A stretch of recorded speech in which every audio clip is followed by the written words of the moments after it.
Hello, everybody, and welcome back to another episode of the Five Guys on Live.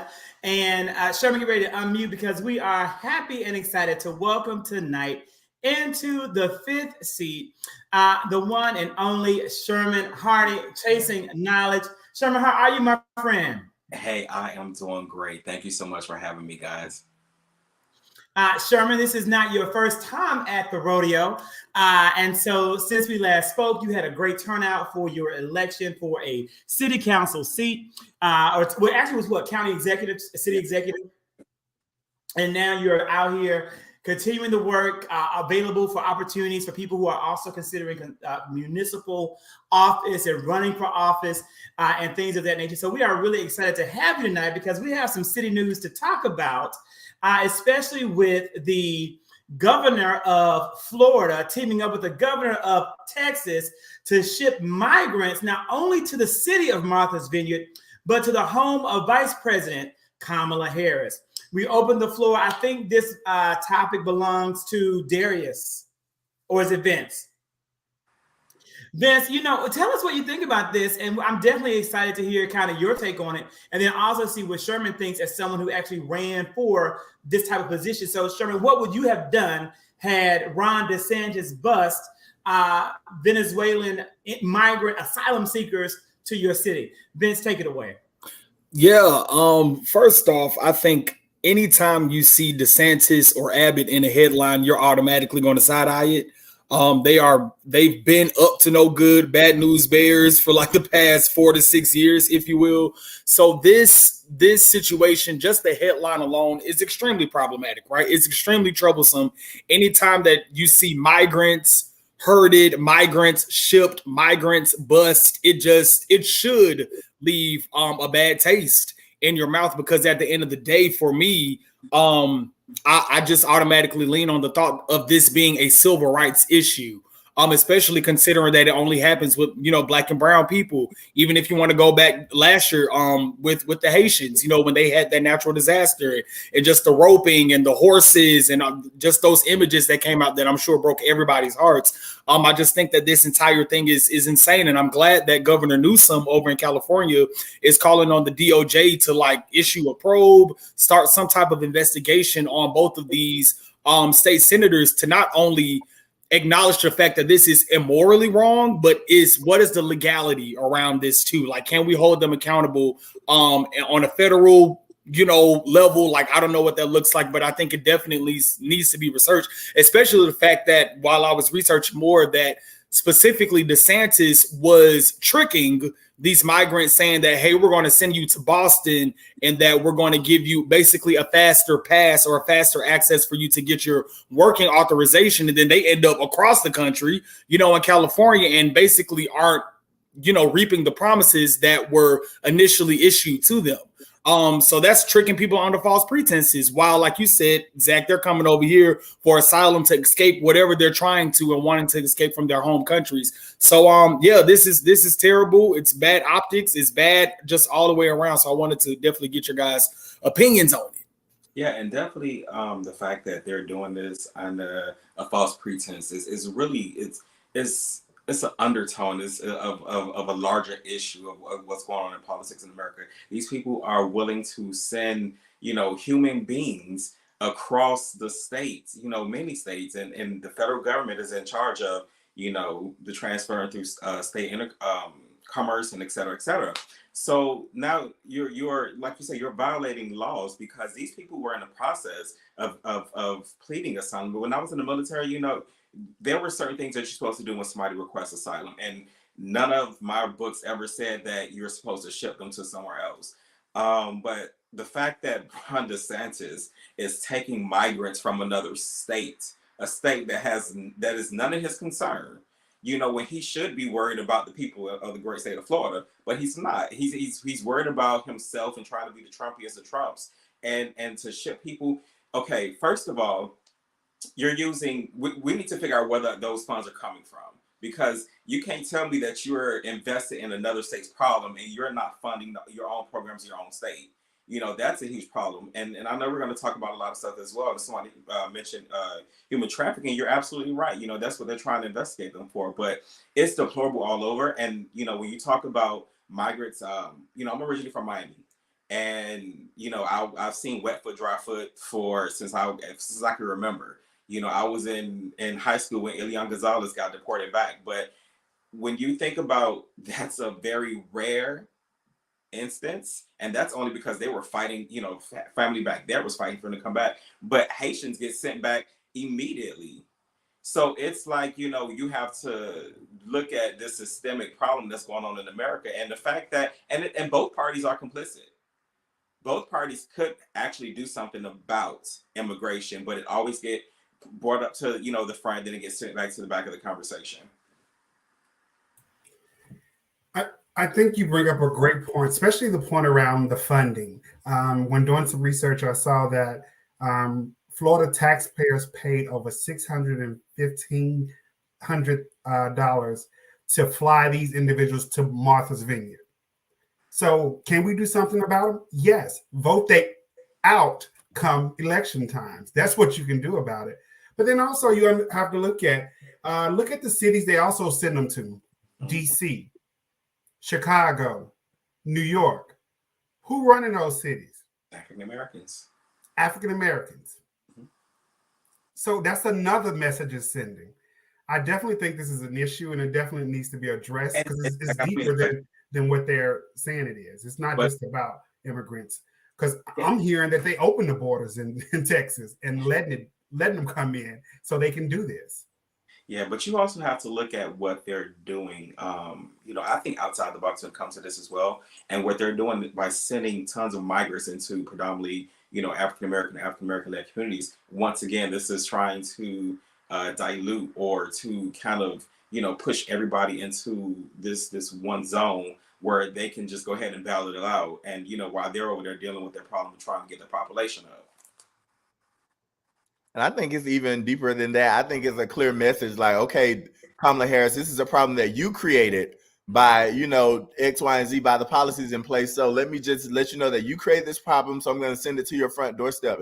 And I think this is one of the pettiest moves that you can make in history for you to just, move people in that way to try to send a message, a political message, when these people are coming to our country to seek asylum, not to your state, but to our country, because this is what they've been told is a good place for them to come and restart their lives. And so I think it's a very petty move by some very petty people to raise some eyebrows, but hopefully the conversation becomes bigger than these people just being bussed, but more so around the policy, like what happens when people come to the United States to seek asylum? What things are in place to make sure that if they are having to stay in Florida, or if they do have to stay in Texas, that these people are able to find jobs and be taken care of? What are we doing to make sure that they're not just having to sit around or, waiting? I know we see people a lot of people waiting at like the Home Depot or places like that because they're looking for work. Right. What are we doing to make sure that once these people come to our country to seek asylum, that they're truly getting what we made a promise to others as Americans, and that is to be free and to be able to live that American dream no matter where you're coming from? And Zachary, I know you asked me about, if I was an elected official, what I said I would do is send all my unhoused population to Texas, and I would encourage the rest of the cities around the U.S. to send them as well. It may not pan out well, but hey, if you're going to send us the immigrants, migrants here, at least these are legal, citizens of the United States. So you just have to deal with that population. And, there's one thing I definitely want to add. An NBC News correspondent sort of said something that did, sort of trigger an idea for me. Like you mentioned, Zach, how these migrants are only being shipped to Chicago, Cali, DC, New York, those places. In theory, let's just talk about it. In theory, especially if I were the Republican Party and y'all already have this very bad rap and you start to see they're suffering the consequences for just what the Republican Party is standing for and doing right now. If I wanted to do something that may look like a good optic, and they kept saying that, there's a lot of red states on the northern border. So why are we not reaching out to the governor of Idaho? Why are we not reaching out to the governor of Montana? What North and South Dakota doing? Nothing. I'm sure there's there between those 4 states alone. Hold on, between those 4 states alone, I'm sure there's more than enough room, more than enough land to build and execute or whatever. So I just feel like if they wanted to do something, they really could do something about it. But like y'all said, this is extremely petty, and it's sad because these are human pawns. Like the civility behind it is terrible, bro. It's terrible. Just to clarify some things, like number one, they're sending them to sanctuary cities, Chicago, DC, Atlanta. They could send them here as well, right? Our leaders declared these cities to be sanctuary cities. And so that means that this can happen. That opened the door. Now, in the declaration of being a sanctuary city, it was not thought that we would have anyone like Ron DeSantis and Greg Abbott do what they're doing and taking advantage and trying to actually hurt fellow Americans, but that's what they're doing. So that's why they're sending them here, but they're not going to send them, or not, beyond the obvious political reasons. They're not sending them to, Helena, Montana, and not sending them to Bismarck, South Dakota, because those are not sanctuary cities. On top of it, though, I also want to add in, Zach, when you say vote them out, I want all of us to start to realize, and I'm just not talking about the 5 guys, I'm talking about people in general, right? Many of those of you who are watching this, these policies are not unpopular. Greg Abbott and Ron DeSantis are doing these things because the Republican voters and the conservative base praise this. They want this. This isn't going to cost Ron DeSantis any votes in Florida. This is going to help elevate him to win Florida, because this is what many of those voters want to see. Many brown people, the descendants of immigrants, some of them immigrants themselves, are 100% behind such draconian actions that are hurting other brown people. I'm going to be the oddball out because I think, I'm always going to share, you guys know how I feel about Biden and Kamala. And when I think they've done something great, I'm going to shout from the rooftop. I can't lie and say that what Ron DeSantis and Greg Abbott has done isn't strategically savvy on their part, because it's definitely going to raise Ron DeSantis's Republican star. And it's also putting fire under the Democrats to take action to do some things they should have done a long time ago. There's no reason that we are living in 2022 and our dreamers don't have citizenship. We have lived with DACA for over 10 years. President Barack Hussein Obama put this in place. And by now, those dreamers who are right now still suffering under the actions of not having legal citizenship, they should have citizenship. You can't do anything about America's immigration problem until you do something about the people that are already here, many of them by no choice or fault of their own. So I'm thankful that some pressure is being put on Democrats to take action and put in reforms and a legal, quick path to the citizenship. I'm happy about that. But see, that's just a trick of the enemy, because they can go all day long and try to pass some type of bill in order to put something, towards immigration, just like we've done towards healthcare, towards the Build Back Better, whatever you want to call it, infrastructure, transportation. All of that stuff is much needed, but they're not going to go with it because why is the onus on Democrats to do it? Yeah, they're the party in power, but where's the Republicans' plan? Where are their plans for anything for that matter? When it comes to education, the only thing they want to do is repeal, and have no replace, as they've done so many other times. And they kowtow and pussyfoot backwards when it comes time to pay the Pied Piper. It's not fair. You can't just say, we're going to send them to sanctuary cities. Now, what about when Trump was president? Right. The action then. Right. Not only Trump, Bush, and everybody else that came before Trump. Like, we've talked about this immigration issue at large. Like, this issue has been a baton tossed to each party from decade to decade, every 4 years or whatever. But I do have to agree with you about this primarily could be a Republican thing, because the southern border, all the states outside of California are red states. The only purple states is Georgia, which just happened 2 years ago. And Arizona, which just happened 2 years ago. So for the Republican governors to have so much ownership on the southern part of this country, you would think that they should have been able to brainstorm and create something together, versus this whole hopscotch thing that's happening right now.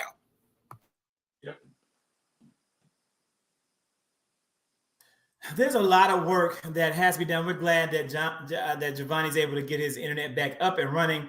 And you're right. Vice President Harris did talk about this on Meet the Press last week. But also, again, if we have a congressional majority, supermajority in the House and Senate, specifically in the Senate, with that 60 vote requirement to avoid the filibuster, we can take decisive and clear action.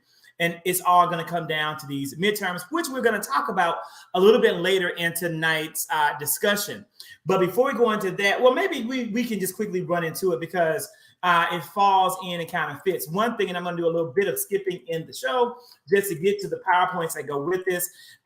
We're talking about the chance of the Democrats maintaining control of the House and the Senate. Right now, the Democrats it's a 50-50 split. Really, it's a 48-52 split because Bernie Sanders and Angus King of Maine are both independents who just so happen to caucus with the Democrats. But many people are thinking, Nancy Pelosi came out last week and said that she is confident that the Democrats will contain control of the House of Representatives, although polls don't seem to indicate that she's right. And Chuck Schumer has said that the Democrats will maintain control of the Senate. Gentlemen, I want to know what you think about this. I want to say that, one, we have some data to share. Is that number one, right here, Biden's approval ratings have surged, hitting a low mark in July, but now it's going back up to about 50%. He's on the come up. Many things that Republicans have done, like the fight to ban abortion, has been wildly unpopular with the American voters. The possible attacks against civil and human rights and marriage equality also wildly unpopular. And that has led to the possibility, according to 538, this is the most recent poll, that one, Republicans are favored to win the House, but Democrats are now favored to win the Senate. If they can continue to make moves and gain headway with the House, we could have that majority. But gentlemen, do you think this is real or this is just simple political polling posturing? I saw you shaking your head. I saw some heads shaking. For the most part, these are polls. Now, I will give Nancy a little credit because when she whips her vote, she whips them. But like, I don't know exactly how, she can fare out predicting external factors that's not within her purview or whatever. But it's a good possibility. The only thing I can say about this is when we don't show up, they win. Plain and simple. There are far more people who typically vote on our side. Now, I may not be fully progressive, but there are far more people that vote Democratic or Independent in this country. And especially as you see that the Republican Party is hell-bent on moving further and further to, not even on the right, I don't even know what the hell it is at this point, but as long as they continue moving in that direction and trying to just decimate democracy, I think we'll start to see a lot more Democrats win. And that's why they're trying to create that third party. I don't know. That word confidence scares me when it's coming from the Democrats. I just feel like the Democrats sometimes be just like the Falcons, like hold your breath. Don't put too many eggs in that basket because they thought they was gonna beat them Saints. Exactly. You never know. You never know dealing with these Democrats. I think that if they continue to push the messaging that they have been, and if they keep riding this momentum that they have, I think that they possibly have a greater potential than I guess what we were thinking it would be towards the top of the year. Now, one thing that I will say, and Zach, we were talking about this during the presidential election time, the Trump Biden situation. I do feel that the stench and the stain of Trump is still on this country, and that people are still voting with common sense.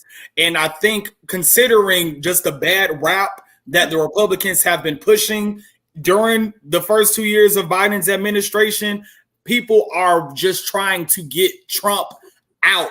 And anything that resembles Trumpism from the majority of Americans, they don't want any piece of it. So I do think that has always been a good thing for the Democrats. Independents, I think I want to say always, they do tend to lean that way because they just don't like what Trump and that ultra radical right is doing or what have you. So I think that considering that, there is a good shot. They can't drop the ball. They can't drop the ball. See, you Vince, without Trump. talk a little bit more about people are voting with common sense, because common sense ain't common no more. Well, I'm gonna say, let me rephrase that. The majority, the people who won, that 72, 74 million, whatever that number was, that got Biden into the presidency. I think those people, that vast majority of Americans, I think they're going to vote with their conscience and that common sense of not wanting any type of Trumpism, bigotry, racism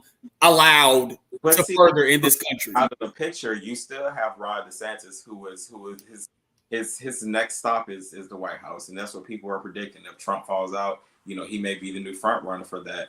But I don't think that Trumpism is gone anywhere. What they're trying to do now is find somebody who can out Trump, but in a more sophisticated way, in some kind of decorum, because clearly, Ted Cruz and DeSantis and Abbott and all these other figures, they're pushing people out, the party who were the Reagan Democrats, Reagan Republicans, if you will. So I highly doubt that this is. But at the same time, that radicalism messaging that the right is presenting is not resonating with a lot of Americans. I mean, look at Kansas. Roe v. Wade should have been a red flag for Republicans anyway. Kansas is a bona fide red state, and for them to vote the way that they did, the Republicans wouldn't be running away and trying to shift the blame and shift the narrative right now if it wasn't a thing. Yes, Trumpism is going to stay, the radical right is going to stay, but I do not think that the radical right is the majority of Americans. I'm not going to. Kansas has not had a Democrat. Kansas has not voted for a Democrat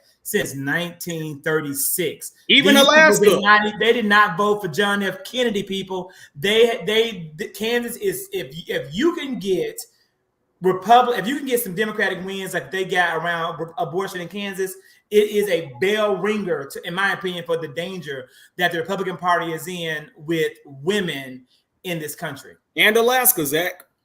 And Alaska. I mean, we can't overlook the fact that Sarah Palin, Mama Bear Sarah Palin, did not win her freaking seat for a small. It's House of Representatives, right? Like, it wasn't even Senate.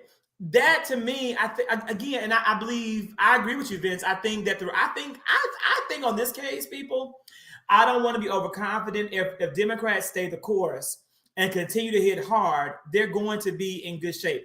The Democrats are going to win the Senate. They're going to maintain control of the Senate. Herschel Walker doesn't have a snowball's chance of winning Senate in Georgia, despite faulty polls and what people want to make it happen.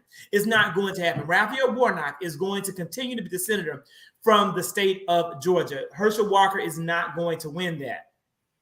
I believe that we're going to win and pick up a new seat in Pennsylvania.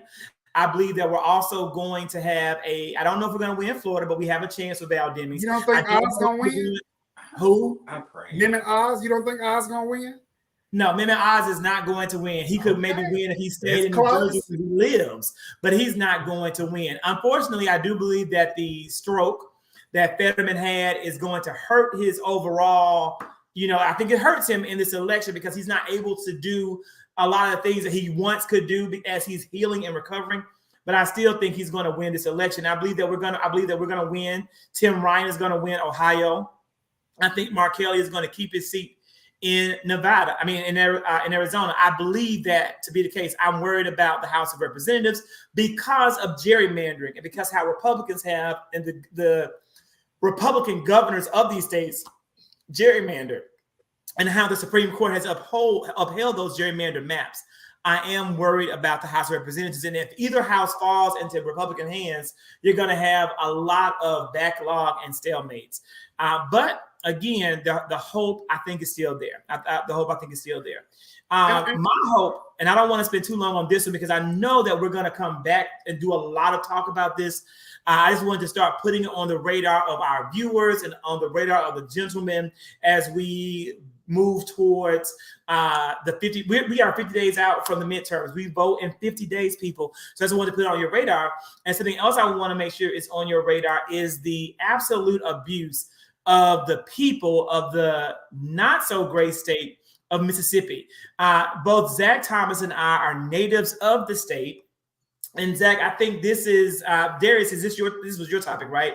Yes. Darius brought to the table this horrific story, and I just want to say, a lot of people are saying, "I didn't even know this was happening." Mainstream news media is not talking about the Brett Favre Mississippi welfare scandal. The media in Mississippi is also not talking about it.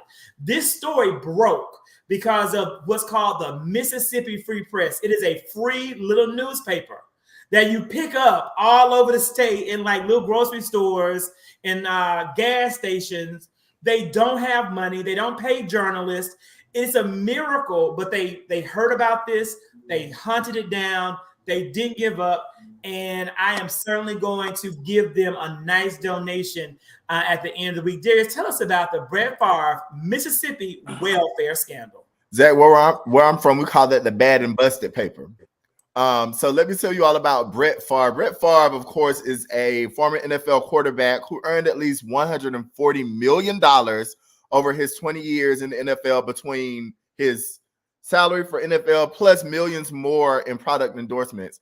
But that didn't stop the former governor of Mississippi and the state of Mississippi from paying him $1.1 million in 2017 and 2018 to make motivational speeches. And this money came out of federal welfare funds that were intended for needy families. Nevertheless, he never gave the speeches. And because of an audit, he was asked to pay back that money along with interest. And so it's come to the attention of the citizens of Mississippi that this man has gotten all this money. And what did he want to do with the money? Build a volleyball court at his daughter's college. So he can look like this nice philanthropist. So money that was intended for welfare was given to this millionaire former NFL player so that he could then donate the money and look like this great philanthropist. So guys, what do you all think about what Brett Favre and the great state of Mississippi has done? Once again, the poorest state in the nation, might I add. In the union. What do you all think about? Zach, why were you covering your head? You got to go ahead. So Hold on. We need to talk about conflict of interest in topics. So you need to self-identify. Messy Michael. Still ain't got no water. Still ain't got no water in Jackson, but you giving him $1.1 million to build a damn volleyball court. Because I'm covering my face because it's for the University of Southern Mississippi, where I am a proud alum. You were not just an alum. You're more than this man was the first black Mr. University of Southern Mississippi. Is this who we are? Is this what we represent? I was not. I'll just go into a bush and weep. Okay. Just go into a bush and weep, Zach. I know. And Brett Favre's an alum too. He is.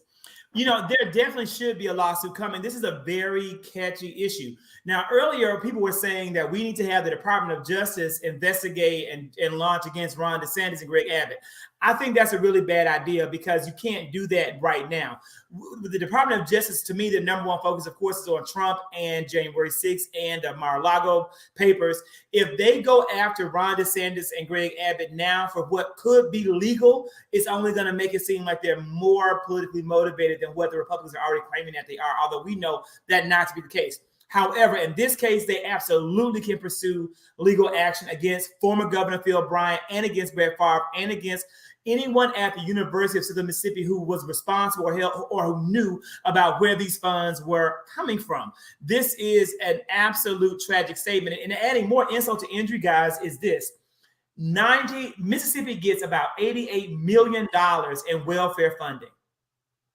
They spent $77 million of the $88 million on non-welfare related projects like this. In addition to that, 90% of the people who apply for welfare in the state of Mississippi are denied welfare. when you have a state that almost 20% of the citizens live below the poverty line, that means that they make, for a family of four, less than $27,000 a year. But they can't get any kind of, when I say welfare, I'm not talking about checks for your bills or checks for your furniture, checks for your clothes. I'm talking about food stamps. Right. They are denying people food stamp money so they can build a volleyball facility for Brett Favre's daughter. That's what we're dealing with in Mississippi. And it's not like the team good. I think the even crazier part is that if I am living below the poverty line, what the hell can a $140 million earning NFL quarterback tell me? What can he tell me to motivate me? Aside from the fact that he never gave the speeches, what the hell can you say to me when I'm hungry, when my children are going to school hungry, and we can't get food stamps, we can't get TAM for any of the other projects, but you're going to pay this man $1.1 million to come and talk to me? Like, that's stupid.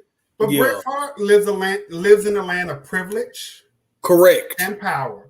Correct. And so that's why he can get away with it, and that's why he's getting away with it. Like Brett Favre has been doing crooked for a long time, and people has just been sweeping it under the rug and letting it be because he's Brett Favre. Who is this on the right, Zach? Who is this all the way to the right? Let me break it all down. So right here, you have on the left is Brett Favre. They guilty. They look guilty. Brett Favre looking, he's been out in the sun. He's definitely giving you some baloney face. Right there in the middle is the current governor of Mississippi. That man is Tate Reeves. He's a little bitty tater tot, very short man. You definitely have a little bit of a snaggle. I don't know if you know what a snaggle is. People want to say, "Oh, you're a snaggle tooth." That's where one tooth is longer than the other tooth. You have a little snaggle going on. If you zoom in close, I'll zoom in for you people. Let you get a little good look at the snaggle. Okay. So let me tell you what Tate Reeves did to add insult to injury. You have a prosecutor who was hired to handle this case. This man was thorough. This man was bringing out the receipts. This man was pulling out all the stops. He was getting to the bottom of the case. Tate Reeves fired him because he was getting too close to the truth and getting too close to uncovering a bigger level of corruption. So he was recently fired. It was told we had to, quote unquote, part ways. That's what Tate Reeves did. And Frankenstein over here, that is Phil Bryant, the former governor of Mississippi, who actually is responsible for taking the money and allowing it to be funneled to Brett Favre in the first place. And for those of you out there who are saying, are these allegations? These are things that are now being backed up with facts. We have text messages. We have full conversations. It goes to a lady. Her name is Nancy Few. Nancy Few was a nonprofit director who they were funneling the money, like giving the money to Nancy Few's nonprofit. Nancy is also best friends with Deborah Bryant, the wife of Phil, and she was taking the fall along with the former welfare director. Well, she and her son, Zach Few, have come out. They're the star witnesses in this prosecution case, and they have laid out all the facts. They kept all the text messages, even the one from Brett Favre saying, just want to make sure there's no way this can be traced. All of this is out. All of it's now public record, and we can see all of it because of the Mississippi Free Press. I can't emphasize enough how valuable they have been in this case. So to give you the quote from Brett Favre, he said, "If you were to pay me, is there any way the media can find out?"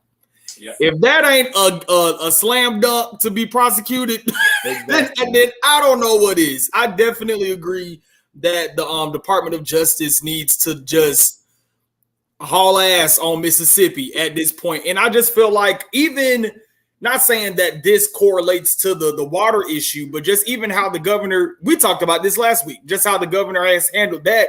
It is a level of corruption happening in Mississippi that definitely needs to be identified, sought out, and brought to justice. Because at the end of the day, this is still civility. You are still affecting people that don't have much. You're still affecting a city of people that don't have clean water. You're still affecting a group of people that need that income assistance. It's just not right. So the DOJ definitely need to do something. They should go back retro for all the time that people had to go without, for them giving all this money to these people in high positions who aren't using the money that was allocated for. They should go back and pay them retro for welfare for all the years that they had to struggle. they should be required to pay that back, as well as the interest that's not been paid. And I want Shannon Sharp to lead the probe. I want them to get waterboarded by the brown water in Jackson. I saw that lady saying her water was still brown. I want them waterboarded with that woman's water. And I don't know, I can't say she's from Jackson. She might be from Madison or a suburb or out in the country, because people in Jackson tell me their water doesn't look like that. But I want them waterboarded with some of that water. And I want to see Tate Reeves put that alopecia skin, dunk that tater tot in a good bath right there in Jackson. I want to see that happen. Okay, Zach, next story, Zach. Next story. The fact that I just figured out why he called that man tater tot last week. You're right. All of this is accurate. It is horrible conditions across the board. And so Deborah said Shannon Sharp didn't even support his own HBCU. He needs to sit down and he says that, Deborah, he says he wants to support his HBCU in that way and to buy them, the stadiums and things, but he just hasn't figured out how to defraud Georgia's welfare system. So maybe when he does, Savannah State will get that check. Well, once, if they reelect Brian Kemp. Brian Kemp. I promise you they're going to find a way to do it, because he's going to be emboldened. And you guys are talking about Ron DeSantis being the next president. Ron DeSantis believes he's going to be the president. I think that he does. I think that he believes that he can go radical right and then kind of slide into the mainstream when it's time to actually run. But I believe that if Brian Kemp wins this election, he is the heir apparent of the Republican Party. I do believe that I would bet you $100 right now that Brian Kemp would beat Greg Abbott and Ron DeSantis and most national Republicans in an actual Republican primary if he can win Georgia, because it would say that, one, I stood up to Donald Trump and I won. I didn't lose my state. I didn't lose control of my state. I know how to keep these people in check. And I did not let the big, bad black Stacey Abrams and her big, bad black Democratic Party take over my state. That would give him a lot of power and weight in this country. And he has the IQ of a garden piece, so they like that as well. He's actually a smart man. I hate to give him that credit, but he is just like every other Scorpio I know, strategic to a fault. Yeah, he's sneaky. But I agree with you, Zach. I really agree with you. I was thinking the exact same thing. Again, when we don't show up, they win. You're right, but we also have to constantly make sure that we're giving our voters a reason to show up, because we have to educate them. And sometimes we're not doing that work. Education. We're not making the issues known like we should. We have people right now in Metro Atlanta, even let alone the state of Georgia, who are not aware that closing one of our only 2 trauma 1 hospitals in the metro area is going to cause problems that no one can anticipate. When you have a car crash now and the Grady trauma team is already working on several other emergencies, they're going to have to make some life and death choices. And you right there could be the choice they make for death, because they can't accommodate you. And that is because Brian Kemp chose to decline Medicaid money and funds that would have kept Atlanta Medical open. We're not having those conversations. Instead, right now, the news in the state's talking about Brian Kemp is going to give an additional multi-million-dollar allotment to Grady for 200 more beds. 200 more beds isn't going to in any way solve or absorb the problem of losing a 1,000-bed facility that is trauma informed. You're not giving them more money for more doctors because they're not there. You're not giving them more money for nurses and ER techs and stat team members. It's not there. You're actually probably doing a bad thing and giving more money to Grady, when you probably should be looking at how can we put that money into Piedmont or into Northside or into Emory and make them the next trauma center, because we need more than one. But again, that's not what we're talking about, and that's our fault. We have to take responsibility for that. Stacey Abrams is running a campaign. Raphael Warnock is running a campaign. But Zach, Vince, Darius, what are we doing? We are the ones who should be educating the people and pushing hard to make sure that they know that, because because people don't want to talk about the trauma-informed hospital. What they want to talk about is a Black Little Mermaid. Zach Thomas, this is something that was near and dear to your heart, because you want to live in that world from up under the sea with your brand new legs and walk free. Tell us about the racist backlash to the new Little Mermaid. Now you want to live in that world. I really, really hate this man. I'm so glad I'm saved. And church was so good yesterday. So, yes. So, as we know, the Little Mermaid trailer came out this week, I think. And it has been met with a lot of blatantly racist comments that it reached almost over a million dislikes on YouTube that they had to disable that function.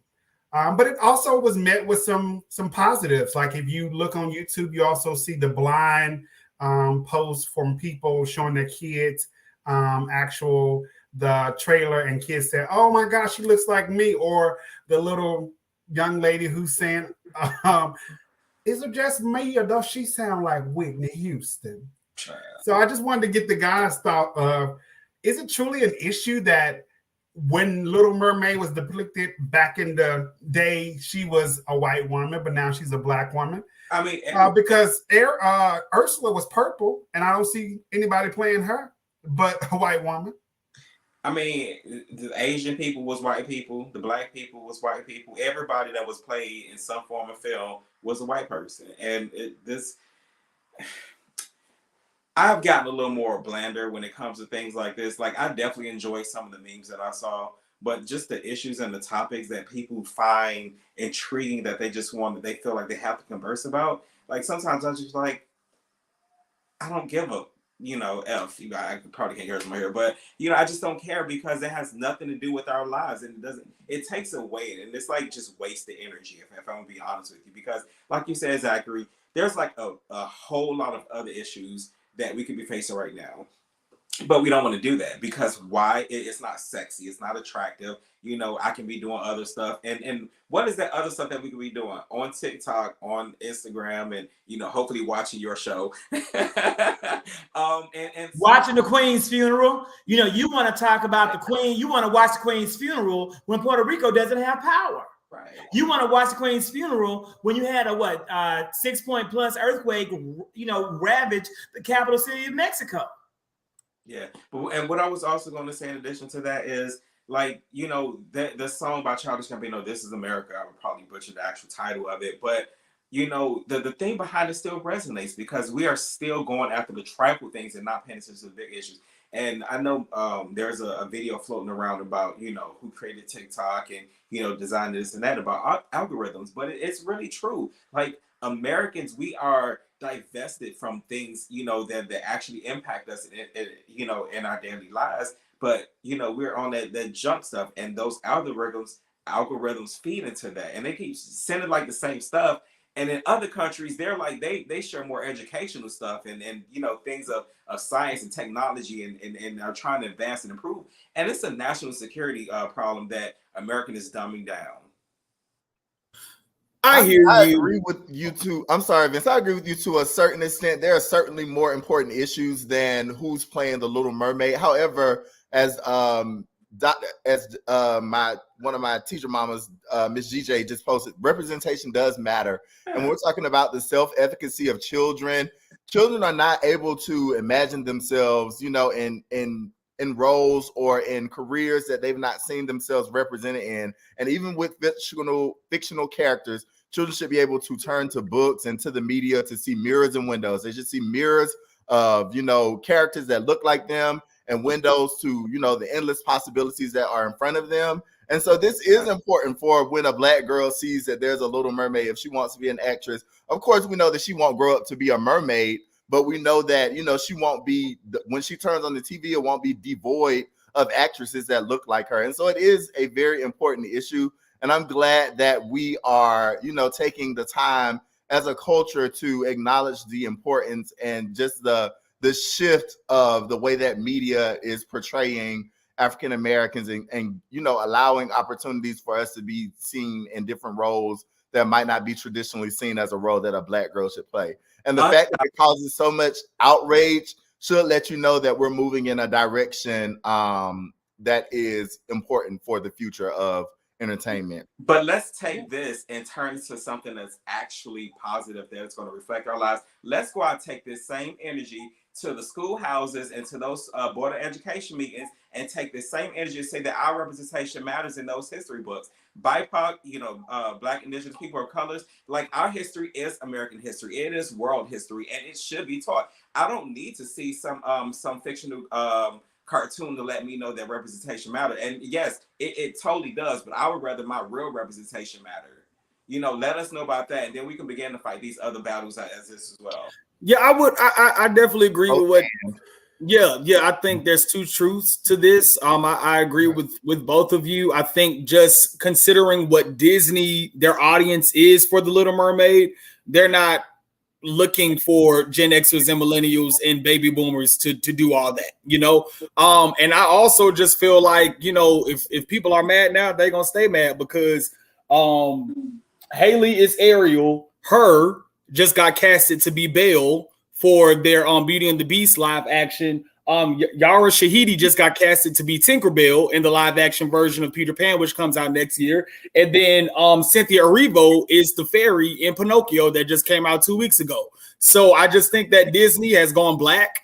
And at the end of the day, even taking Disney out the conversation, House of Dragon, Lord of the Rings, their new series, Rings of Power, they've been getting a lot of backlash because there's black elves now and black hobbits and all the and Hispanic this and Hispanic like these are fictional characters. Okay, they could have been any color when they first came out of the concept or whatever the case is. And going back to the Disney conversation, I feel that Disney is the culprit of forecasting the white woman being the lead role in all these animated series for my generation, for millennials. And so now Disney, I feel like somewhere the meeting behind the scenes happened that said, well, we literally impacted a whole generation having these folk believe that white women only play these roles. So now for the next generation, the generations to come, when they see Yahara, when they see Hallie, when they see all these other people, that'll be their norm. And this conversation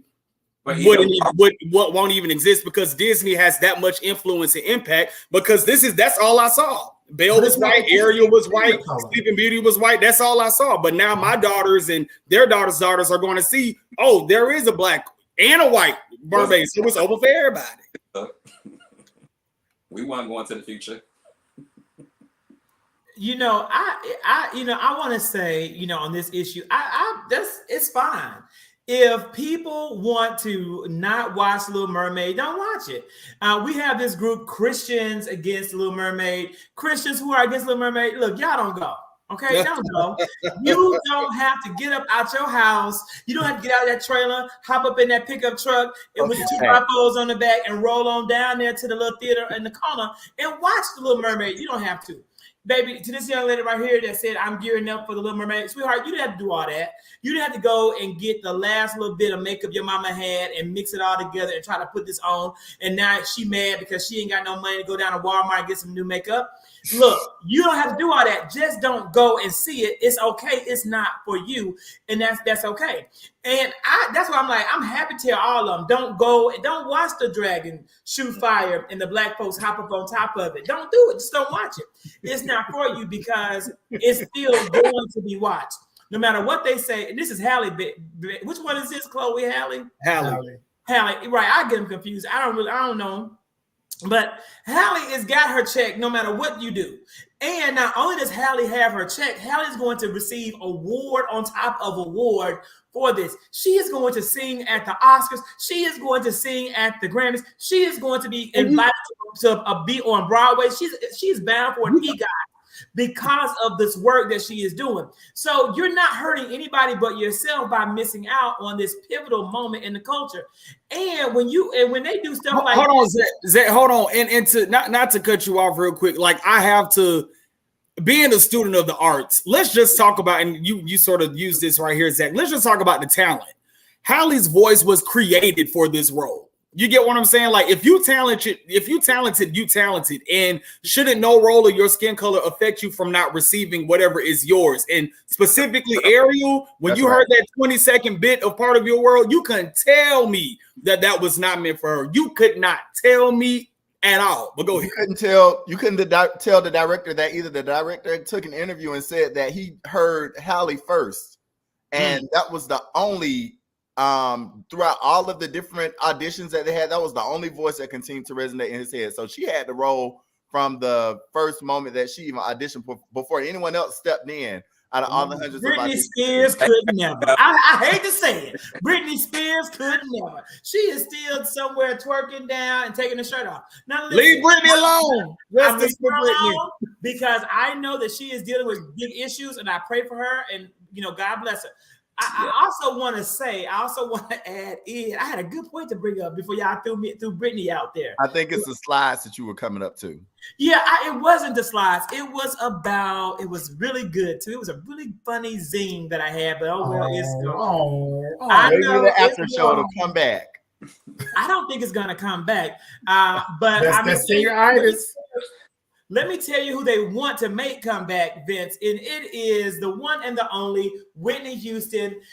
We all saw Yaya DaCosta, my favorite top model of all time, give a phenomenal performance in the Lifetime version of the little mini biopic.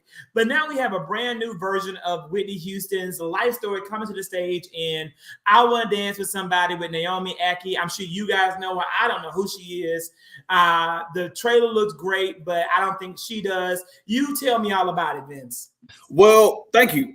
So Naomi Ackie, the role that I actually had to research and realize that she played in this, for any sci-fi people, if you saw the most recent Star Wars, she was like one of the 4 black people that was in it, had a role in there. So I feel like this may be like her first major, lead motion picture role. So for that, shout out to her.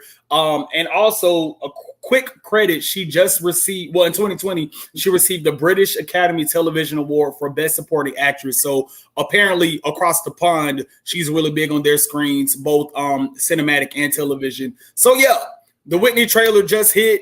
We've seen many Whitney biopics since she's passed away.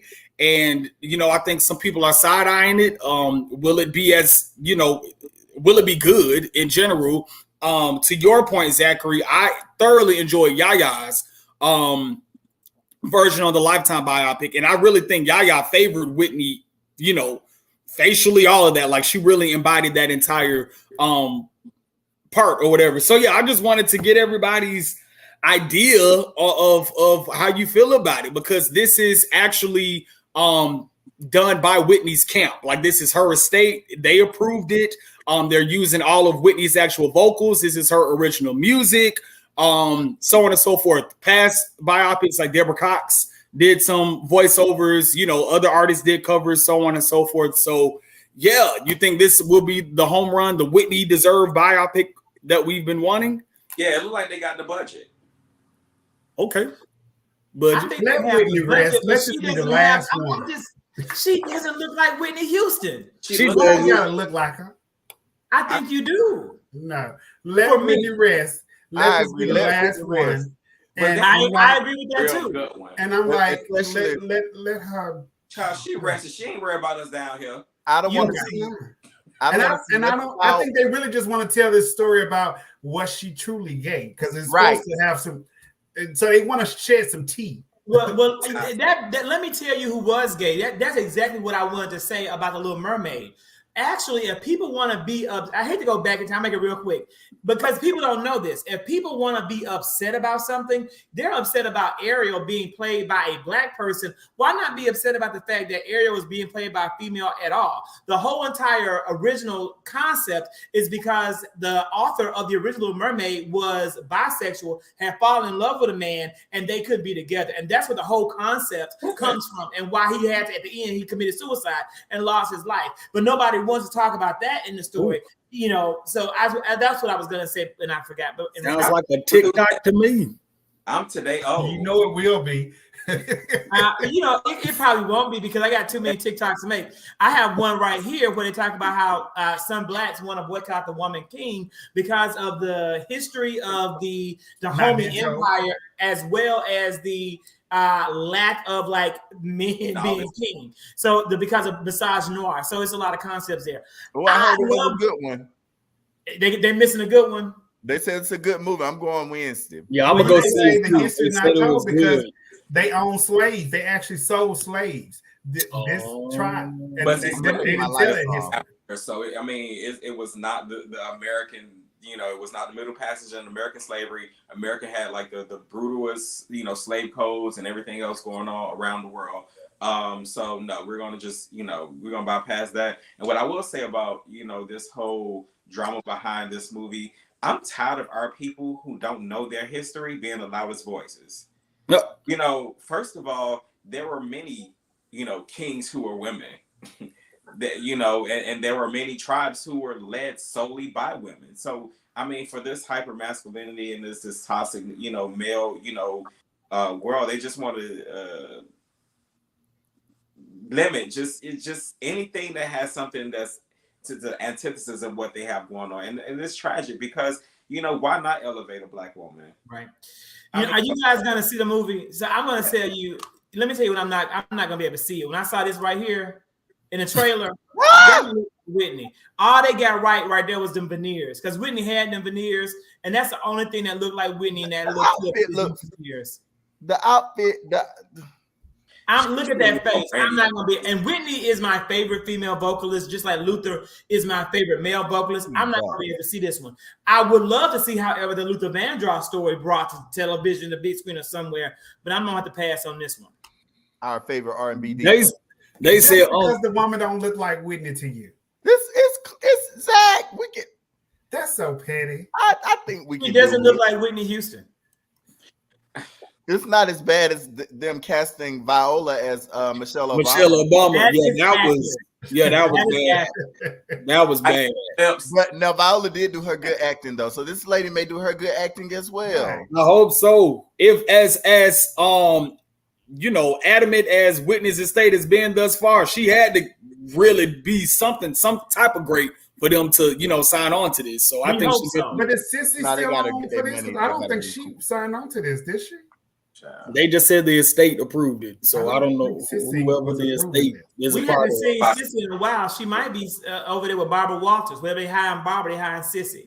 Where is Barbara? These are questions the same place that Cicely Tyson was hiding before she went on. They was all hiding together. Golden Girls in Miami in the house. They over there in Scotland. They in Scotland in that palace where they had sent old Elizabeth. We are getting ready to go into the after show. Before we go into the after show, we give you Black History 365 days a year. So I'm ready to queue up Darius, who's going to give you tonight's Black History fact. But we want you to continue the conversation with us on Instagram. You can go to my Instagram, Vince's, Darius's, Chasing Knowledge, Sherman, or Zach to see the after show on IG Live. And, this is what we're going to talk about. And I brought up Barbara Walters for a reason, because we're going to talk about the brand new season of daytime talk shows. I've been watching. We're going to talk about, do we have anybody, your favorite? Have you caught up on any of these new shows? Jennifer has a show. Karamo has a show. Sherry Shepherd's officially with her own show. Then you have the old standards with Tamron Hall, Kelly, Drew Barrymore, and The View, and The Talk, or whatever it's called, with the men on there. So we're going to talk about that, and among other topics. What are the other topics, gentlemen, that you guys threw out there? Beverly Hills Housewives, right, the Emmys, LaQuinta and Cheryl Lee and Lizzo, and then Brittney Griner. More white people culture. But we're going to talk about all of that in tonight's after show. It is definitely going to be a white culture night. And with that, and speaking of white culture, before we even go into it, let's talk about Black History 365. Darius, what is tonight's Black History fact? Hold on, that's not Darius. For the 16th consecutive year, Bam!